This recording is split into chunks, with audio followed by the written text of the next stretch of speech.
বৈষম্য বিরোধী ছাত্র আন্দোলনের ঘোষিত কর্মসূচি মার্চ ফর জাস্টিসে যোগ দিতে হাইকোর্টের সামনে এলে কিছু আন্দোলনকারীকে এভাবেই ধরে নিয়ে যায় পুলিশ। এ সময় আশেপাশের সাধারণ মানুষ আন্দোলনকারীদের সাথে একাত্মতা পোষণ করে পুলিশকে প্রতিরোধ করার চেষ্টা করে।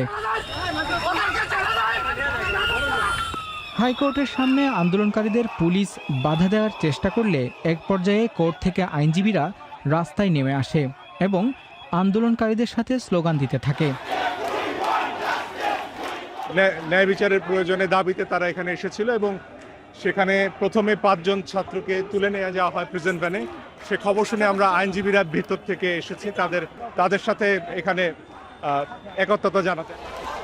ঢাকা বিশ্ববিদ্যালয়ের শিক্ষক ও ছাত্ররা মিলে দোয়েল চত্বর থেকে হাইকোর্টের দিকে মার্চ করতে চাইলে মাঝপথে পুলিশ তাদের বাধা দেয়। পরে দোয়েল চত্বরে অবস্থান নেয় আন্দোলনকারীরা। ছাত্রদেরকে এখানে আটক করা হয়েছে, তাদেরকে ছাড়ানোর আমরা ব্যবস্থা করেছি। কোনোভাবেই আমাদেরকে তারা যেতে দিবে না। আমরা অনেক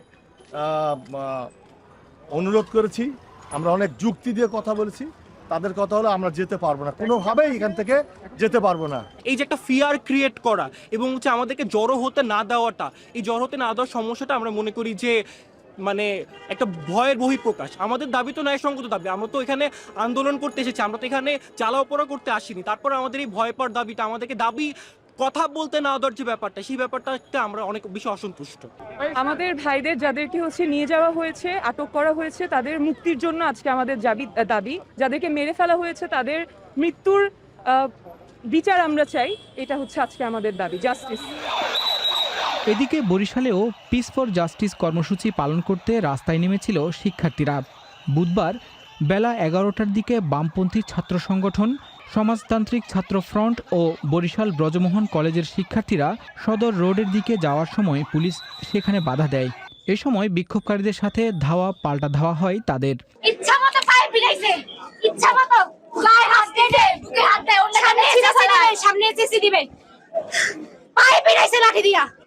এছাড়া বরিশাল জজ কোর্টের দিকে আন্দোলনকারী শিক্ষার্থীরা জড়ো হতে গেলে সেখানেও বাধা দেয় পুলিশ।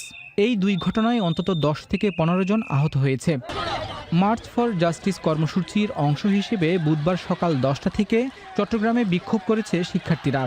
এ সময় চট্টগ্রাম আদালত চত্বরে হাজারের বেশি আন্দোলনকারী অবস্থান নেয়। সেখানে বড় কোনো সহিংসতা না হলেও বেলা 11টার দিকে কথা কাটাকাটির এক পর্যায়ে পুলিশ কয়েকজনকে আটক করে, যাদের মধ্যে 3 জন নারী শিক্ষার্থীও ছিলেন। এই সময় বিক্ষোভকারীদের সমর্থনে 2 শতাধিক আইনজীবীও বের হয়ে আসেন। মানুষ তাদের সন্তানদের বিচার চাইছে, আমরাও কথা দিচ্ছি, আমরাও বিচার না নিয়ে ফিরব না। সিলেটে বিক্ষোভরত শিক্ষার্থীদের একটি মিছিলে টিয়ার শেল ও সাউন্ড গ্রেনেড নিক্ষেপ করে ছত্রভঙ্গ করে দিয়েছে পুলিশ। মিছিল নিয়ে শাহজালাল বিজ্ঞান ও প্রযুক্তি বিশ্ববিদ্যালয়ের শিক্ষার্থীরা সিলেট শহরের সুবিদবাজার এলাকায় গেলে পুলিশ তাদের আটকে দেয়। এ সময় ধাক্কাধাক্কির ঘটনা ঘটে।